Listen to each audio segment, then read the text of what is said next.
Good evening, ladies and gentlemen, from Ericeira in Portugal.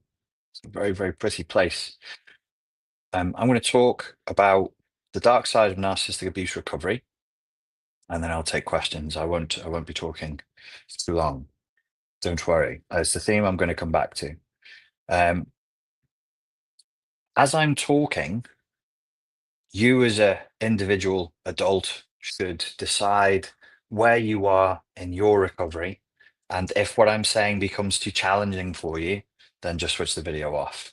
There's no need to put yourself through content that is upsetting or triggering. If you're um, in narcissistic abuse recovery, I highly recommend that you get yourself a qualified clinician who's got experience in narcissistic abuse and narcissistic abuse recovery to talk to about it.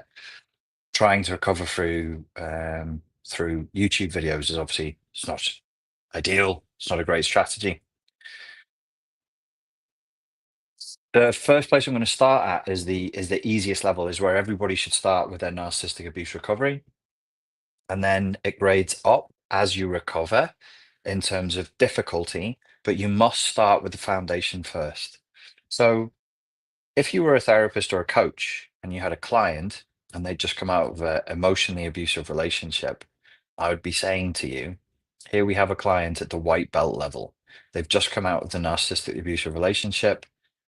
They don't really need education on what narcissistic abuse is. They don't need theory and models about narcissistic personality disorder. What they need is to be heard. What they need is to be validated.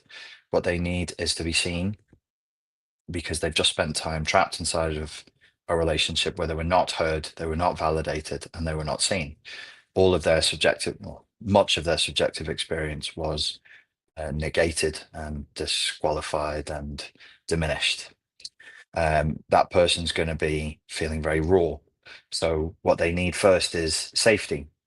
That person, and if this is you, then I'm talking to you, should be focused in the first phases of recovery on leading a fairly well structured life that focuses on their physical health.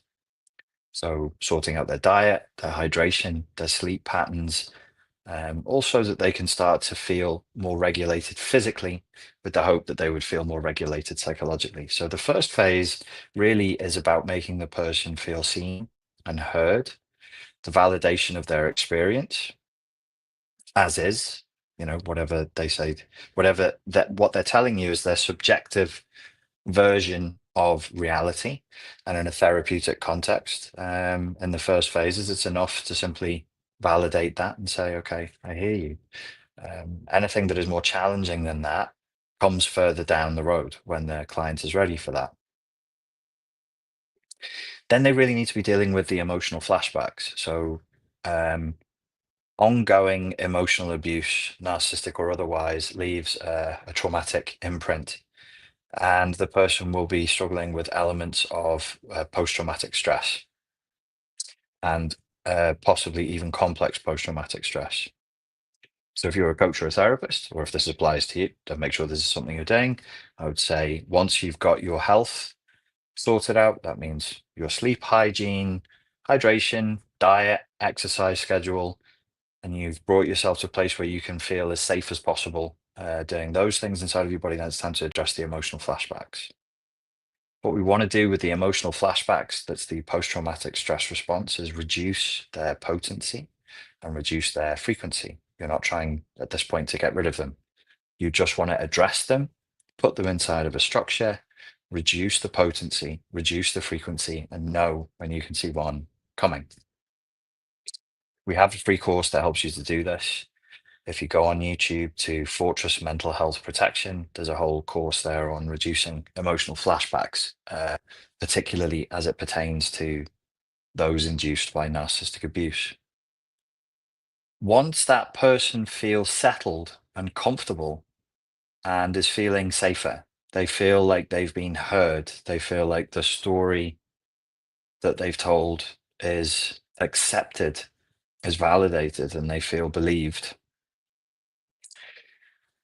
and they've started to sort their lives out, and they've realized they can't just freewheel it as they would normally. They can't just go through life as they would normally. They actually have to apply a little bit of structure to their life for a period of time, because um, post-traumatic stress is no joke, and it's not something that's easy or quick to recover from.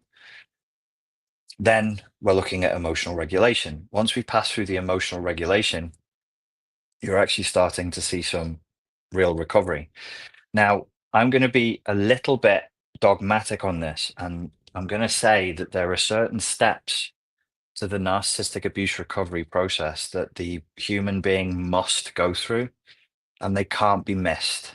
They can't be avoided. They can't be spiritually bypassed or psychobabbled around. They have to be done. Because if they're not, the person engages in a kind of faux recovery, a false recovery. I believe I've seen this quite a few times over the last 13 years now. And that keeps them locked into the same cycle, which means that they're still vulnerable to getting into another narcissistically abusive relationship again in the future, even though they may feel they're engaged in recovery. Those of you who are a bit more advanced, who understand the theory a bit more, know that they're recovering within the narcissistic fantasy, and they haven't actually deconstructed the narcissistic fantasy as such. But that's not something to worry about when you're in the first phases. The next phase, that I think everybody should look at if they're looking for not fast recovery, but somewhat quicker recovery, is a little bit darker and is a little bit more challenging. Your foundation is always safety, your foundation is always emotional regulation, and your foundation is one of validation first. So when we creep outside of that, when we push past it, when we sneak past that into other areas, if it starts to get too turbulent, that's where you go back to. You go back to base, you go back to safety. One of the There are multiple stages, and I'm really simplifying this to keep it short for the video. Um, one of the phases that the person needs to pass through is a non-intellectual, visceral, subjective understanding of the abuser's subjective point of view. This is critical to understanding what has happened to you, to putting it to bed, because in many ways, when people don't recover, it's because they don't know how to deal with the story of what's happened to them. So the story is kind of ongoing. And it's not like, okay, there's a chapter of my life. I've dealt with it. I'm now putting it to one side, as you've done many times as a human being with other painful experiences. If you can't do that here, it stays alive. It has a life of its own, and you continue living it. So, how do we come to a visceral, subjective understanding of what the abuser was doing? And why do we need to do that? When a human is exposed to a deeply traumatic experience that they can't escape, and they don't have the software, they don't have the skill set to deal with it, they go into shock. It's not very modern parlance, that's quite arcane parlance, but I think it's still useful to think of it that way. When people go into shock, their thinking starts to lack nuance. They don't think in shades of gray. They start to go, this is good and this is bad. It's called splitting. It's a defense. We split away and we make the narcissistically abusive relationship about what the other person has done to us. In order for that narrative to work, essentially the implication is I am altogether good and they are altogether bad. Now, we're not doing philosophy and we're not doing moral judgment here, because what we're really focused on here is in the realms of psychotherapy. So the morality, the moral judgment, the philosophy of it, all very interesting, all very important further down the line. Once you've got your brown belt, your black belt and up, that's when you look at that. So now we just noticed that for you, from the point of view of recovery and the point of view of your psychotherapy, whatever your psychotherapeutic modality is, and your healing, there's a kind of a stiff binary response. I am this, they are that.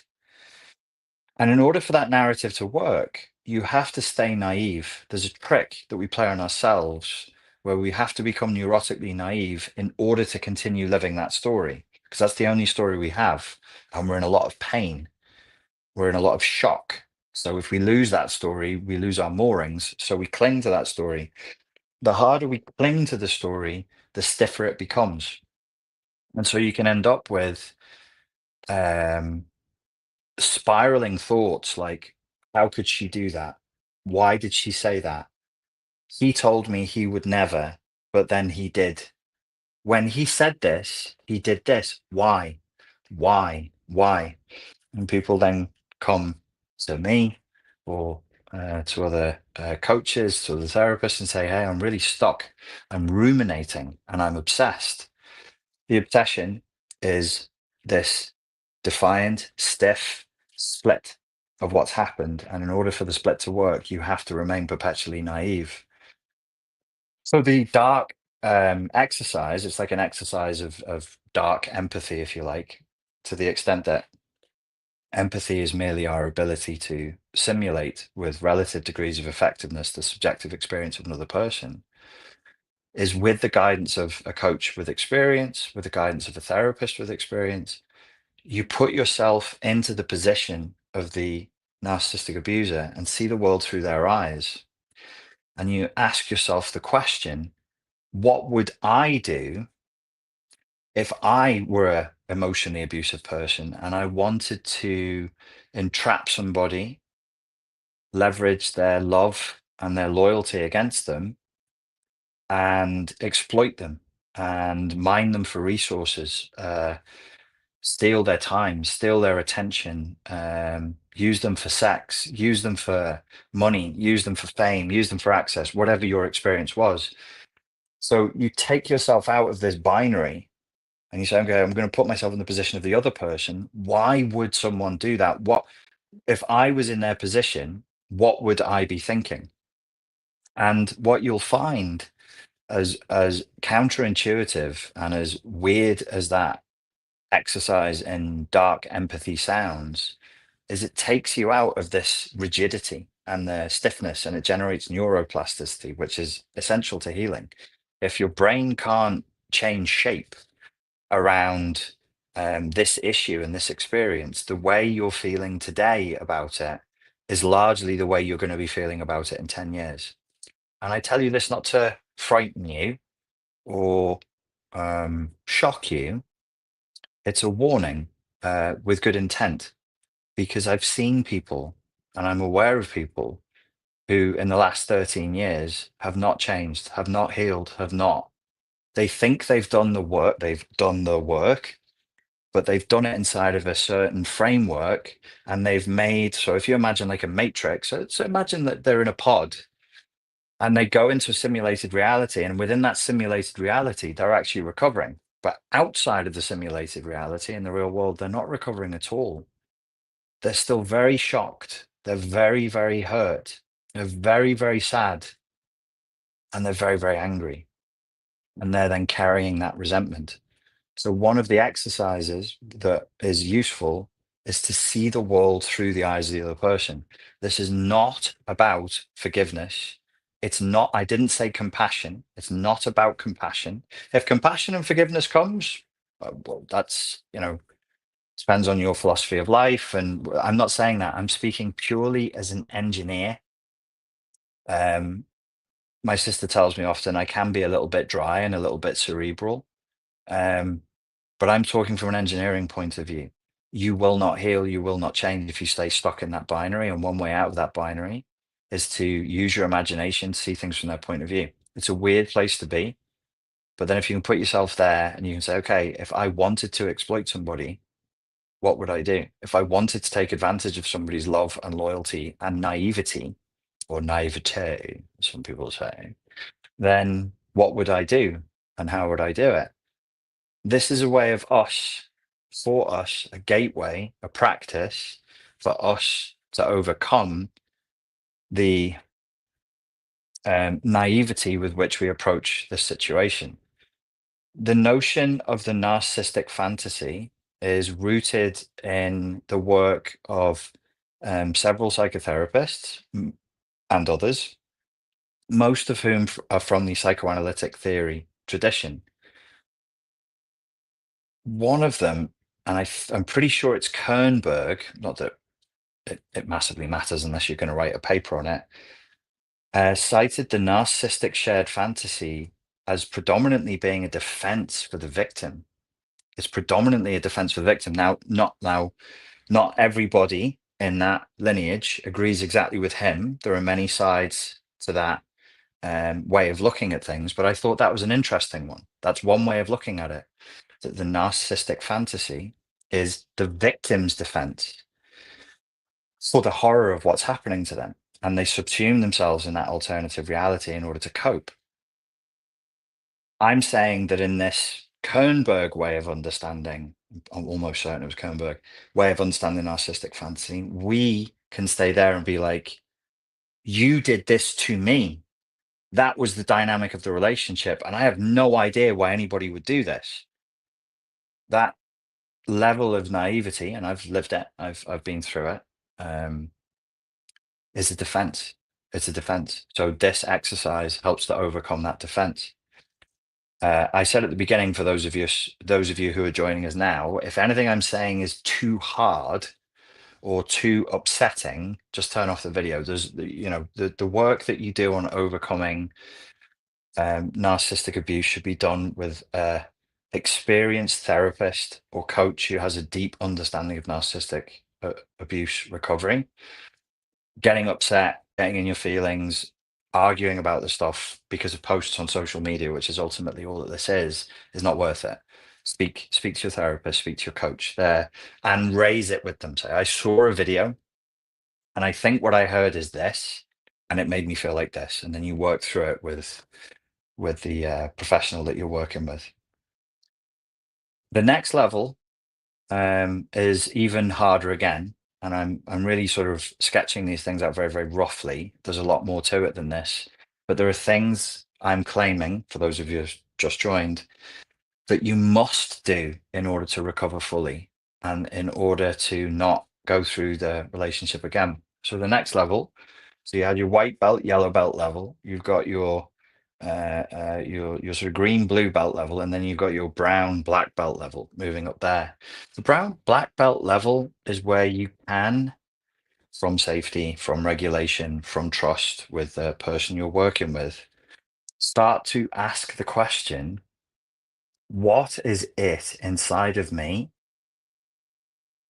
that would want or feel an unconscious drive towards being entrapped, imprisoned, and exploited? What was the unconscious payoff for me? Now, I understand that if you're in the early stages of recovery, this is not for you. This is not for you. What you need is validation. What you need is safety. This is when you've been doing work for quite a while, and it's tough. It's tough work because now we're into the realm of like fairly heavy, fairly deep psychoanalytic theory. Because to the layperson, they'd hear that and be like, "What do you mean? You're suggesting that?" So you could say, are you, Richard, saying that there was something in you that wanted narcissistic abuse based on my experience of abusive relationships? And of course, at level one, at the conscious level, the answer is no. But let me ask you a question, and this is an advanced question. This is a difficult question. If we speak to the evolutionary biologists and the evolutionary psychologists and these clever people who are educated, and anthropologists even, who are much more educated than I am, and we ask them, is the human being driven more towards happiness and fulfillment or more towards safety? What do you think their answer is going to be? And for those of you who've got like a passing interest in subjects like that, you'll straight away say, well, safety. And then we would say to you, if you do have a passing interest in that, safety over happiness. Why is that then? And because you've looked at it, you've read a couple of books on it, you would say because that's what increases your survivability. Happiness and survivability might not be compliant. It's for us, like I value your happiness. I value my happiness. I want to live a joyful, happy, healthy life. But the unconscious drives that can push us into relationships with people we have no business being in a relationship with are about something more primal. Now, why would it be safe for me to be with somebody who I perceive as dangerous? Let's keep it on me because it'll be less hashtag triggering than if I'm like you. We'll keep it on me. Why would I do that? Well, because at the more primitive elements of the human system that I am, I'm going to associate safety with that which is known. So safety is more important than happiness because ultimately I serve my genes. I will be dead and gone, but the genes I carry want to throw forward into the future. So stay safe, procreate. If you're miserable while you're procreating, I'm sorry, bro. That's not really, we're genes. We don't really care. That's for you to deal with. So you crave safety. Safety for the human primate comes from the known. It comes from the known. So if you were raised in an environment that was dangerous and unsafe, that's your new set point for safety because safety equals the known. This is not conscious. You're not consciously doing this, it's at an unconscious level. So it doesn't mean that your parents necessarily were barbaric, that they were brutal with you. It might mean that in multiple subtle and unconscious ways that are hard to perceive, they manipulated you or pushed you to put their needs in front of theirs, to negate yourself, to make yourself small, to make yourself quiet, to make yourself non threatening. They could have been very strict. They could have been very religious. There are lots of ways, excuse me, to create this kind of damage in children because children are very, very sensitive. They're supposed to be. You're at your most impressionable, which is physical, because your brain is at its most neuroplastic. So neuroplasticity is at its height. So like plasticine taking on shapes, it's the impression lasts. What if it wasn't from your parents? It's entirely possible it didn't come from your parents. But some influence in childhood is the most likely source. Other primary caregivers, uh, school, church, possibly even a social group in early adolescence. That's also possible. But the point is, the dark question is for us to ask ourselves, why would I co-create a situation in which who I am as a human being is being diminished and humiliated? My needs are being thrown to one side, and I'm being carved out to hold and fulfill the needs of another human being. And why would I stay in that? So we then have an idea, which is that the relationship is co-created. It wasn't just done to me. Well, that's a bit heavy. I kind of felt more comfortable when I just felt like it was done to me, but I noticed I wasn't healing very well because that map is not aligned with the reality. That map is not aligned with the territory. When I started considering the ways in which I co-created it and my underlying needs, which could be needs for things that are destructive. I think it's silly to argue about this. There are people dying right now because they smoked too much, or they took too much drugs, or they drank too much. People do things that will ultimately kill them because it feeds an unconscious program and it gives them some kind of a payoff. And if other humans do that, and we in all due humility admit that we are humans also, then the probability is quite high that we would also do the things that other humans do, isn't it? Right? We're not special. We're the same as everybody else. I'm a person, you're a person. This is what people do. It's not a source of great condemnation. It doesn't need to be a source of great humiliation. It's just it is what it is. That's the system that we operate. At that point, you start to say, okay, what would the payoff be? What would the payoff be of me being in a relationship where I'm not seen, I'm not allowed to be? I'm just some object of a very, very vain, very self-centered entity's obsession. They're just obsessed with me. I'm a pretty bauble that they own, or I'm an ATM card, or I'm an object that provides orgasms, or I'm an object that provides so on and so forth, because we were instrumentalized, we were dehumanized in the relationship.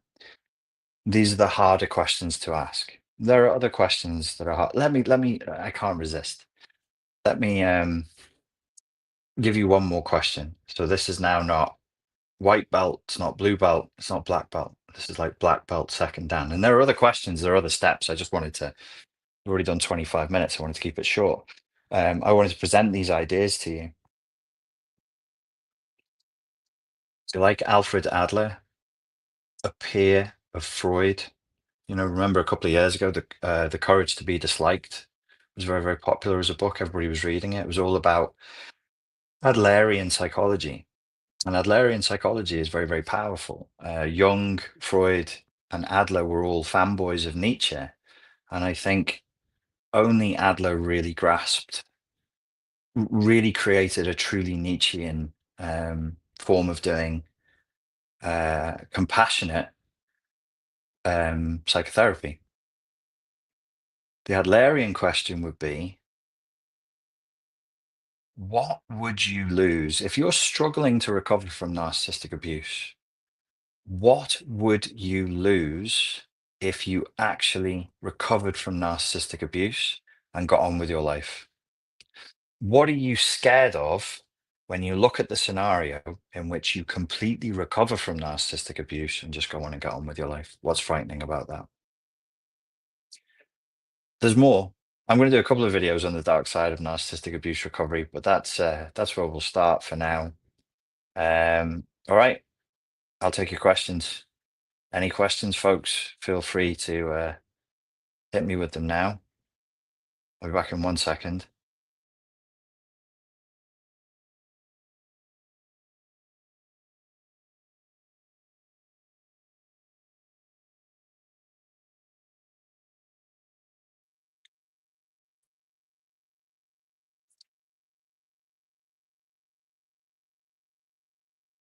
Ooh.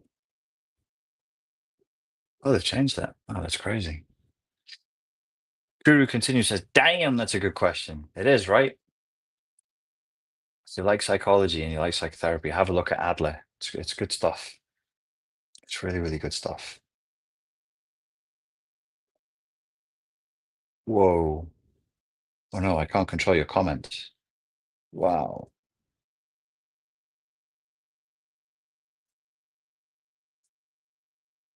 That was a start question. Oh no, this is not good. I can't see your comments. Damn. Wait. Ah. So you know how like these companies they do updates and it's so they're like, oh, let's update it. Let's make it even cooler than it was. And you're like, no, it won't do that. It works. Okay, no, it doesn't work. They've done an update on StreamYard, and I push the button. I can't see anybody's comments now. I have no control.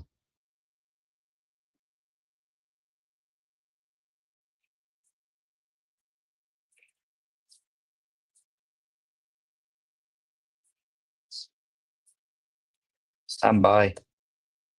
I'll get to your questions now. Ooh.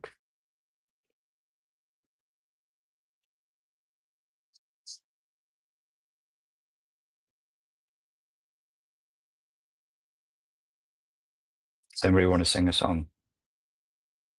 Somebody know any jokes? Somebody put a joke in the comment section. Yeah, now my email's loading really, really slowly. Of course it is. Why would it load normally when I need it?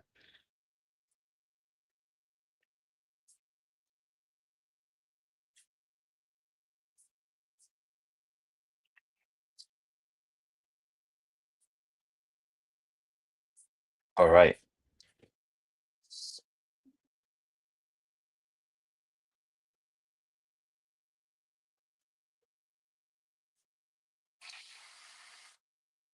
How do you feel about EMDR therapy?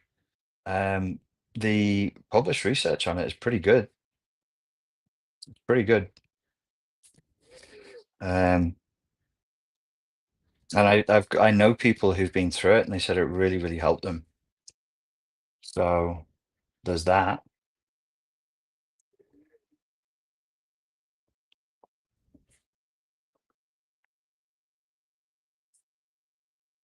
This is great.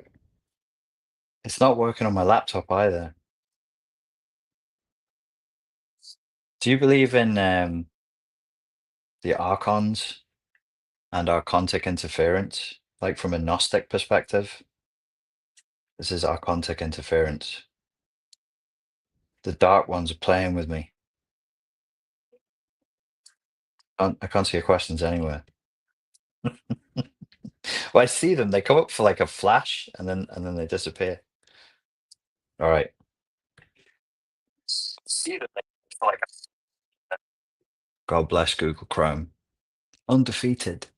Undefeated. Google Chrome. Undefeated. You got a bug? Google Chrome. You got a problem? Google Chrome. You got an issue? Google Chrome. All right. Yeah, I'm back. I can see you now. Richard, you told me to ask, how may I serve you? I feel like a servant. I can't do it anymore. The thing is, you shouldn't try to recover and get out of these situations on your own. Um, the best thing you can do is to actually get some professional help.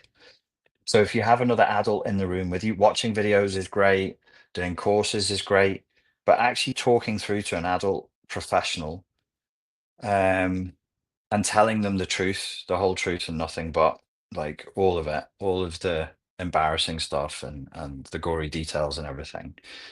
It's just so much better, and it's really, really worth your time. You are a man, God help you. So there's obviously a bit of resistance to the idea of going and speaking to somebody, or you can just do it at home. You can do it on Zoom or Skype or whatever. But making yourself vulnerable, and at times you might cry,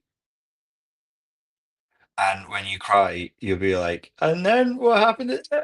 And then you make like a really weird face, and then fluid comes out of your eyes and out of your nose, and it's very, very awkward. Um, But you know what's more awkward is just carrying shit around with you and being like, just be a man until you develop hideous diseases or die young. That's way more cringe. Dying young is cringe. Dying young is super orcs. So just go to therapy. There's the message for the homies. Go to therapy, boys. Go to therapy. I went to therapy today. I cried in therapy today. I felt so much better afterwards. Crying, but what for? Well, because it's an expression of emotion, isn't it? It's in your body, isn't it?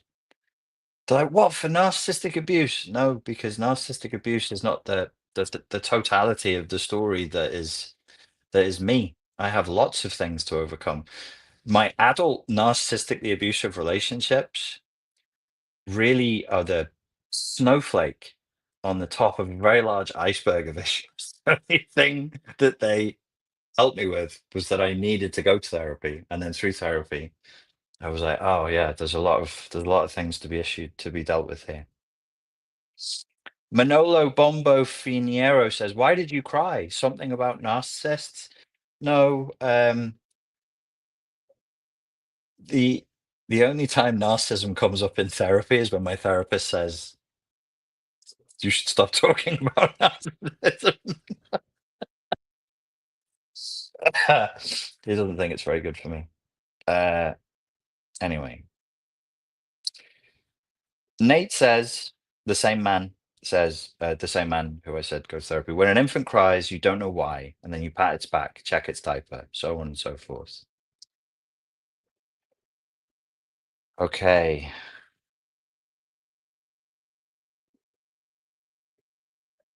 Hit me with a question. How to divorce a narcissist? Dude, I don't know. I've never been married. I've never been married.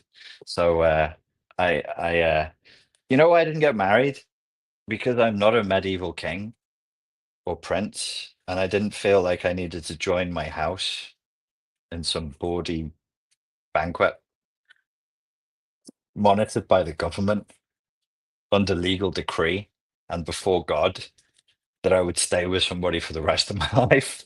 I mean, sure, I picked up the brochure or the brochure, as you Americans will say, and I flipped through it, and I was like,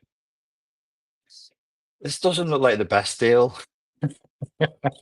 I'm sorry. I'm sorry. To the person who asked how to divorce a narcissist, I really don't know, but I have a friend who does. Her name is Sarah Davison, and she's on Instagram and on YouTube, and she is a divorce coach, and she's got experience, lots of experience, personally and professionally, with helping people to divorce narcissists. We got to a sensible answer in the end. You got a sensible answer out of me. Uh, can I control this again? Those of you who've sent me like super chats, I can't see them. I'm really, really sorry. And I can't see them on here. So folks, don't send it's very kind of you. I really appreciate it. But I'm not going to be able to read your questions. So um it might not be worth sending me a super chat tonight. Because I'm not in control of what's happening. So I apologize. Us Americans, yes, I think you say we say brochure, and I think you say brochure, brochure. It's like goes up at the end. Nada Arif says one time in one of your videos you had mentioned what was the sin that drew you in. Doing shadow work is immensely helpful. Yes, so the way in which we consider um, the temptation, uh, the the bait for the covert contract that draws us in to the shared fantasy space is quite important, especially if you don't want to go through all of this again. Fiona Taylor says, "Don't marry a narc, guys." That's her advice.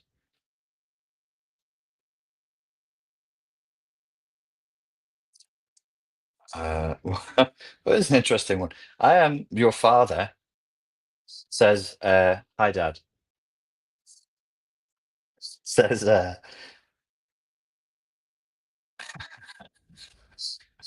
"It's been 16 years. What do you think?" Oh, go away! Stop it. Oh no, like technology's just playing with me. What do you think about having a narcissist text with ChatGPT unknowingly? Who, who didn't know? The narcissist I used to date is trying to hoover, but I'm having him text ChatGPT. Haha, narc versus robot. Oh, I see what you've done. I see what you've done there. Will Softmore says, what even is a super chat? It's when people pay me money to highlight their question, and two people have done it, but I can't see it there and I can't see it here either. Do you have any suggestions for tiptoeing back into social life? I'm an INFJ. I'm such a good coach on some issues, but like peopling is really not one of them. So don't do what I do. Just self-isolate. Don't ask an introvert how to get back into social life. I don't know. Um, Tiptoeing back into social life. Anybody in the chat got any tips for that? Why? What for? There's people involved in that. Yeah, I'm joking. I'm a mental health advocate and a life coach. People are just wonderful. Wow, what a blessing people are. What a blessing people are. I'm joking. I love people. It's a joke. It's just a joke. It's just a joke. Suggestions for dietary brain support and health recovery. Um, I don't get into diet and stuff on this channel. For brain support, I just don't know. I'm just ignorant. Health recovery, I follow a diet that works for me, and that could be based on my genetics, my psychology, um, could be based on all kinds of things, but I eat the stuff that makes me feel good, that makes me healthy and energized, and I stay away from the stuff that doesn't. And I really sincerely believe that that can be very, very different person for person. But people, it's like food is one of these issues where if you say, "Oh, you should eat this," people get weirdly like hysterical about it, and I just don't want to go there. So eat the food that makes you feel best. Dietary brain support. I'm not your man. There are things that can help, but I haven't studied them. Um, so yeah. Are you seriously live? Says Sincera Morrison. Not being mean, but the questions you're answering, I don't see.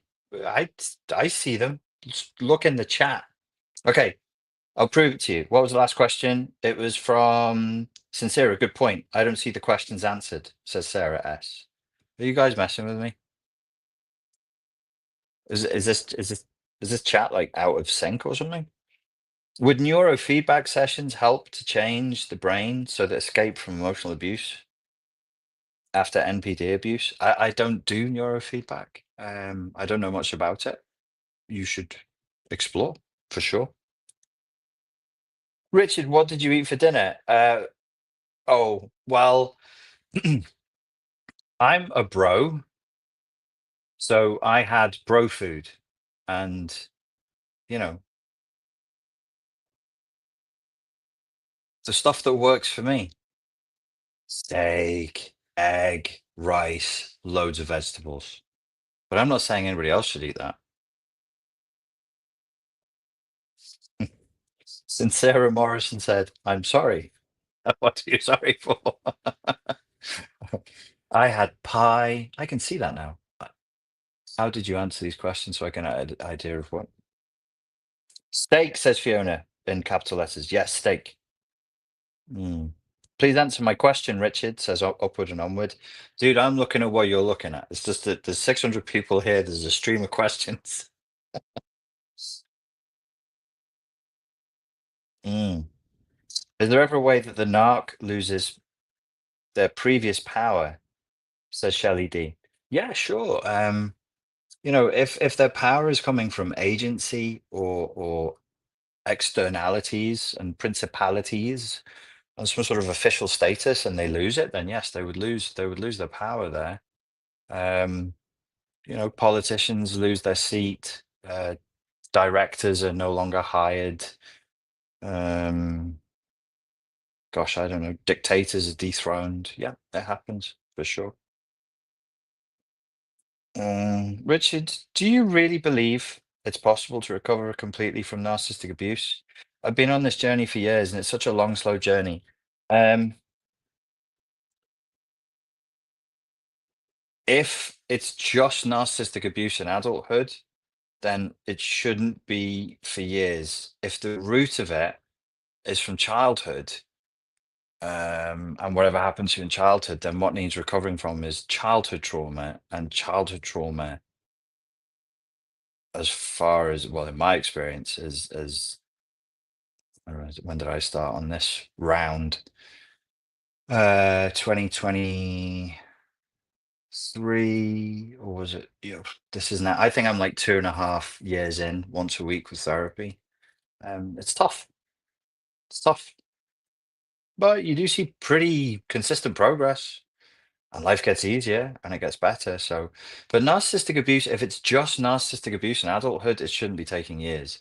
If it's rooted in childhood trauma, yeah, it's going to take some time to resolve the childhood trauma. It was a good question. Um, TL says, Loca Italiana is still on food. How did you take your egg? I took it through this hole because of all the holes in my body. Uh, I found that this one, so far, I mean, who knows? I'm an open-minded man, is the best one to take food in. How do we stop unconsciously recreating trauma bonds in our adult relationships?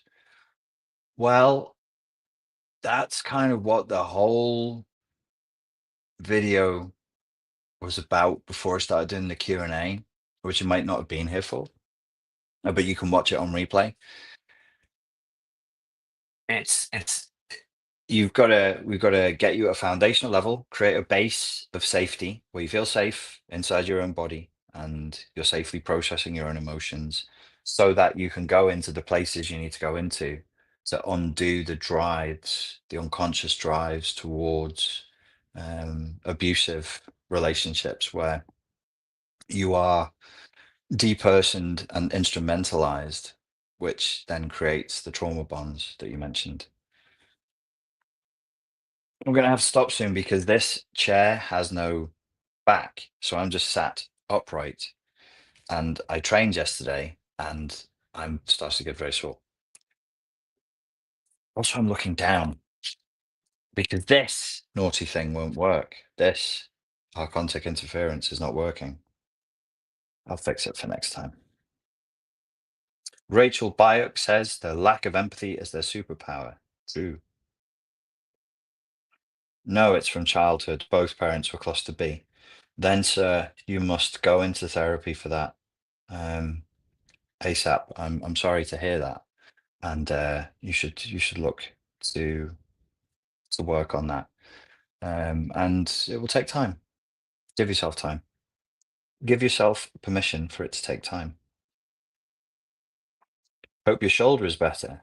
It is, but that's because I've been seeing somebody who does extraordinarily painful Chinese massage for it, and it's actually really, really helped. How to support someone who's going to recovery as a friend? Just be normal, just be a person, and just hang out with them. When they say words, look at them. Put your phone down and listen. Look at them, listen to them, and be a good friend. Don't be a good friend who's trying to help somebody with recovery. Just be a person. Just be a good friend. Don't complicate it. Keep it simple. Simple is good. Simpatico sent me $4.99 and said, "Thank you, man." You're very welcome, Simpatico. How can I see yours and I can't see anyone else's? Simpatico, you are favored.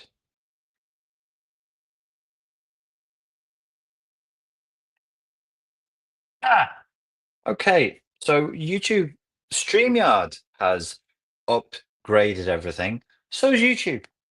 These corporations, they just have people who just need to justify a salary and they're sat around in work on beanbags with flip-flops on, sipping smoothies, going, "Yeah, I know how to improve the like interface with the user," and then they change things that don't need to be changed. I found it.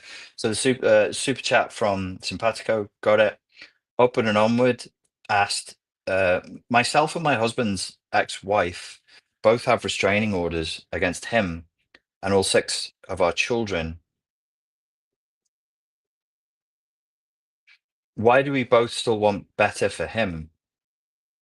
I couldn't answer that. You still want better? You want him to improve? Well, that's human, you know. You still want him to be a better person.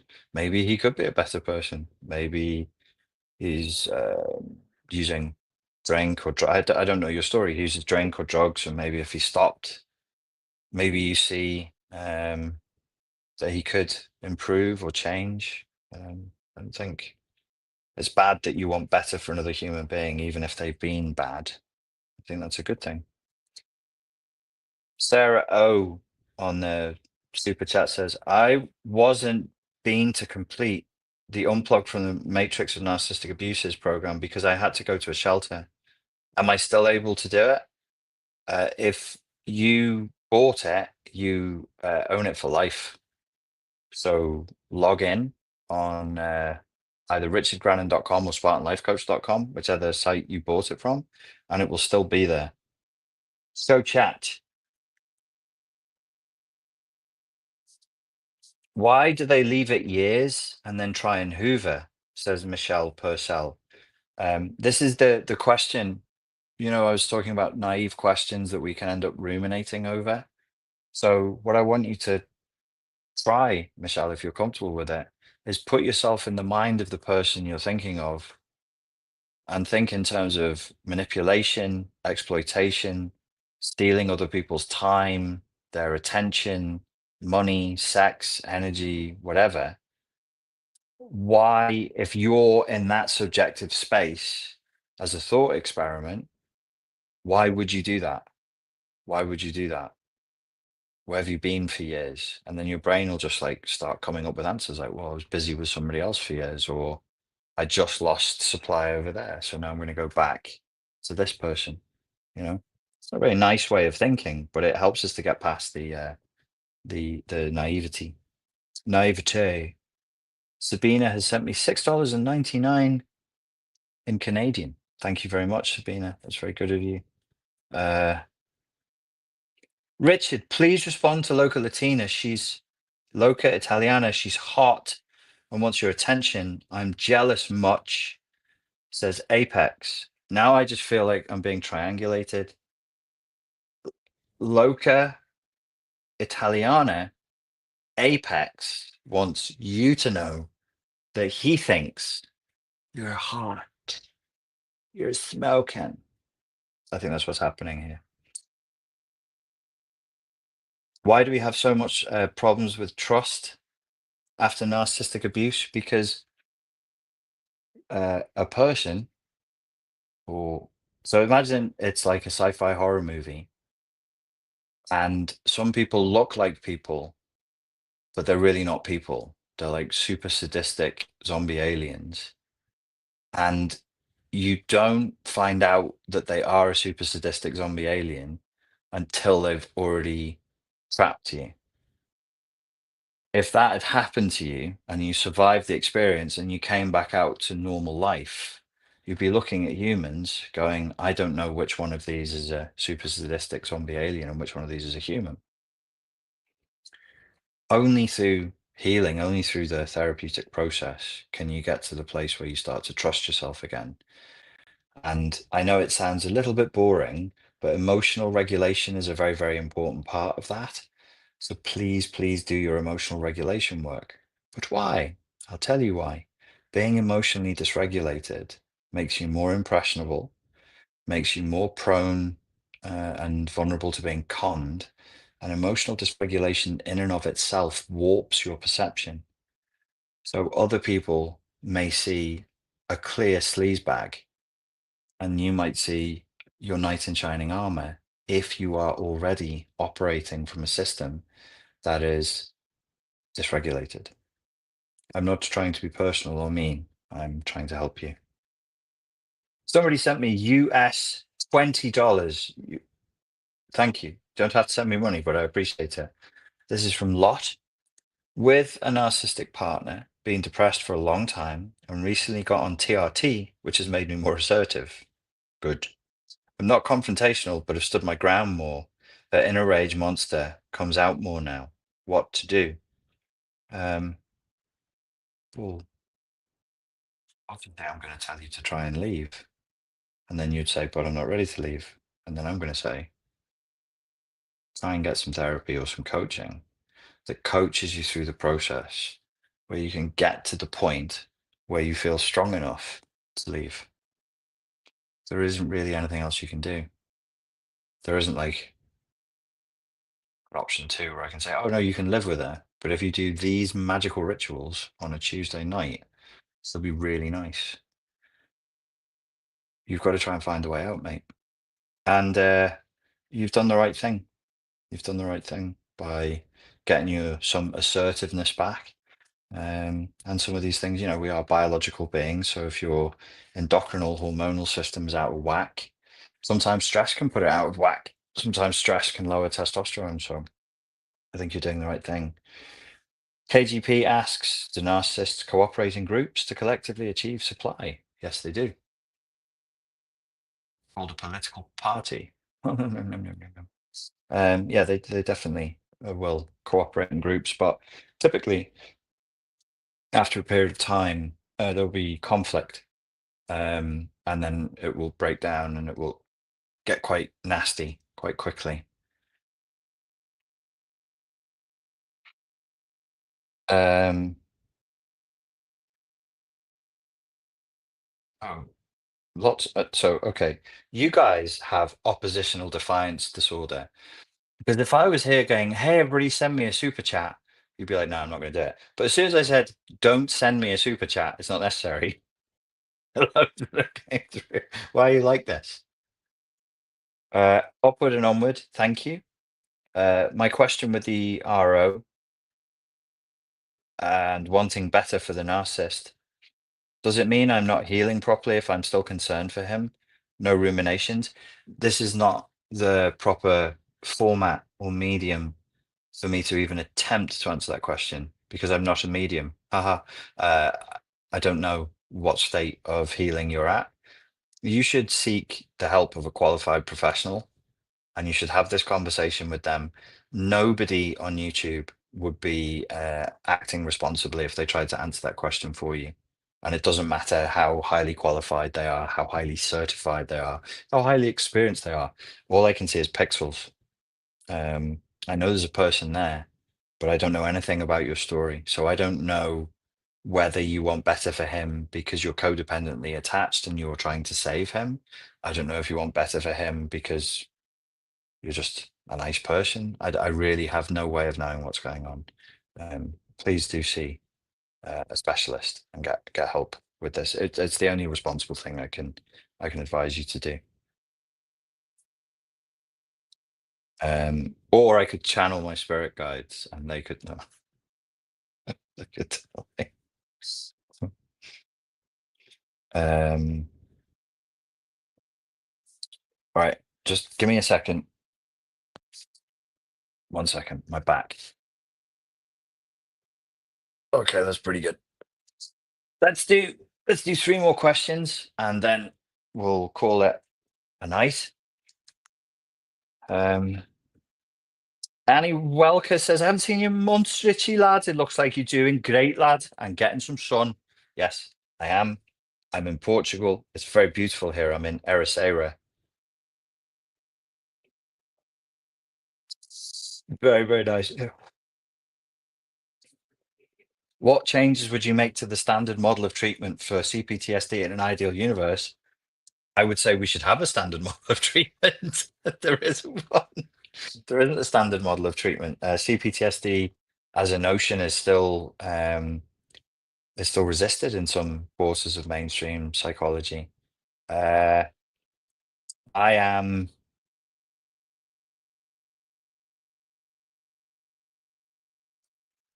God in heaven. Come on, brain.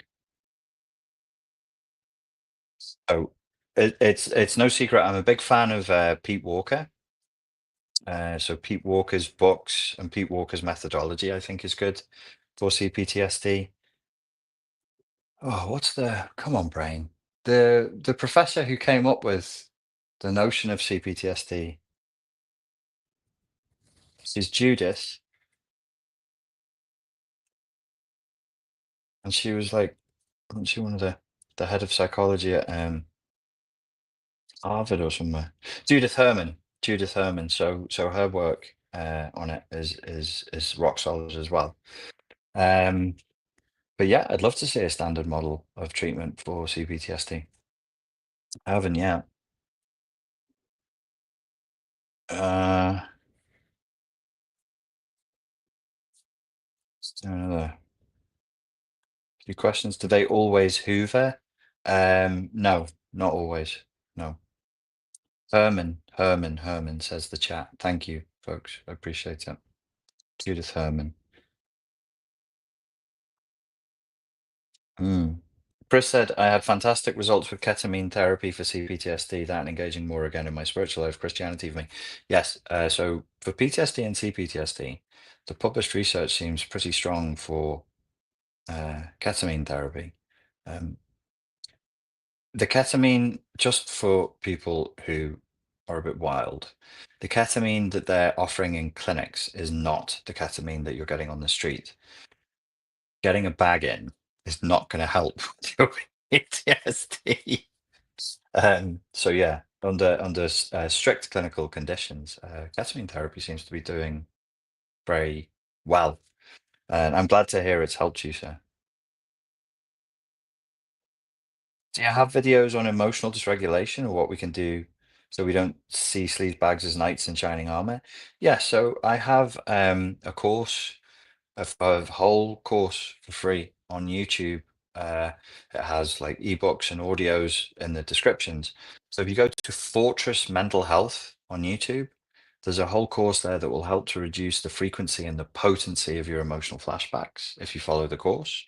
And then you should probably speak to a professional who's experienced in overcoming emotional flashbacks as well. On top of that, would probably be a good investment of time. Jerry Garcia says, you know who is good too? Pia Melody. Yeah, I really like Pia Melody's work on overcoming codependency, particularly. I really, really like that stuff. Um,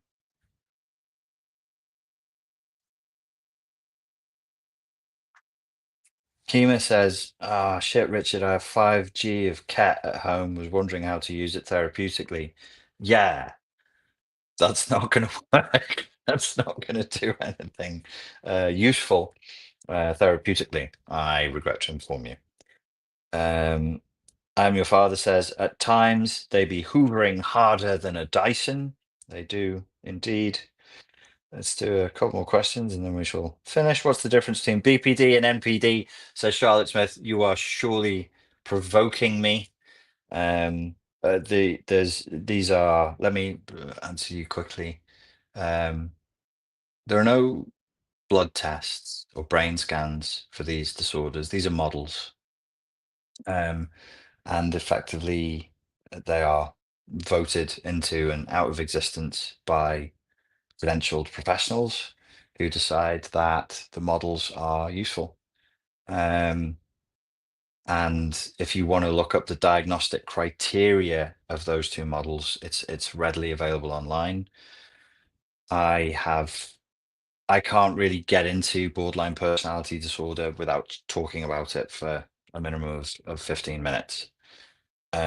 So yes, these are, if you want, you can either have the World Health Organization, ICD-10, or the American Psychiatric Association updated DSM-5.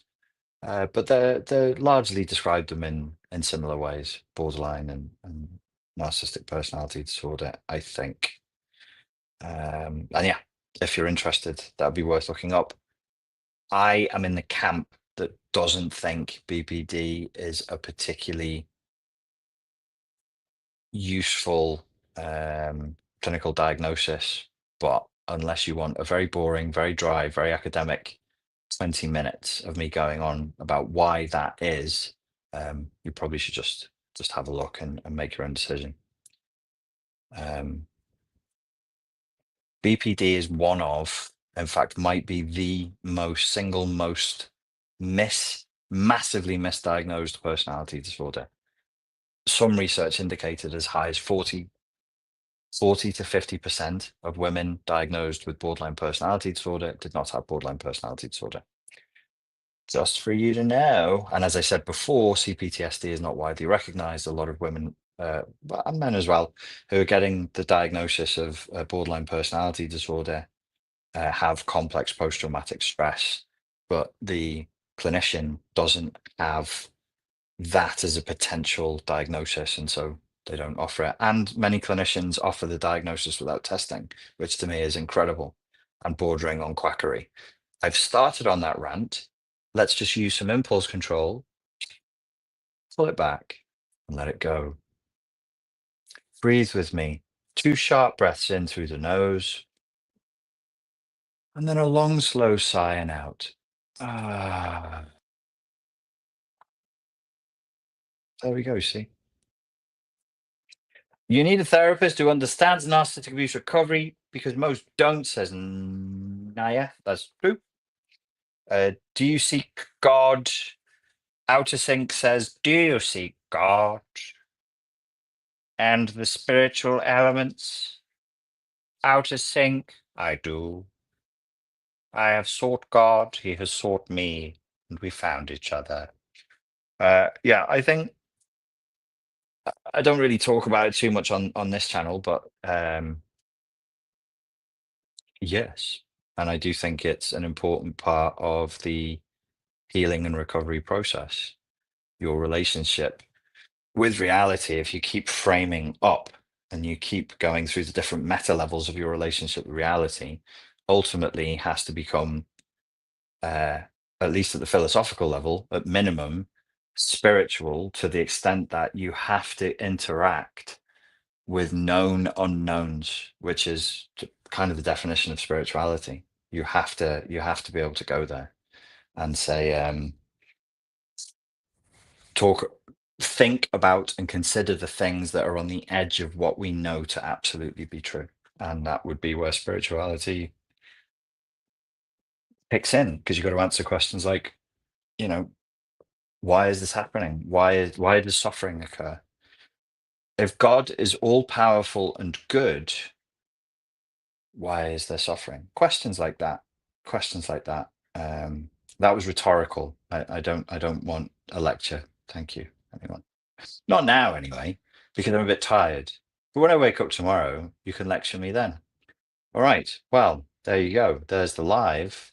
Um, the It will take about 5 minutes, and then you can watch. So I did a talk for 25 minutes at the beginning. You can watch that. Um, Please do join my mailing list to be kept up to date with when we're going live, because we're doing another couple of lives this week. Go to richardgrannon.com, put your name and your email address in. You get like a free ebook on overcoming narcissistic abuse. I'm not a pest with emails. I think in the last 2 months I've emailed out twice, so you won't get bombarded with emails from me. And usually I'll just tell you, like, if there's a new YouTube video or a new live. That's it. That's what I use my email list for. Ladies and gentlemen, thank you very much for your time and for your attention. And I look forward to speaking to you again very soon. Thank you.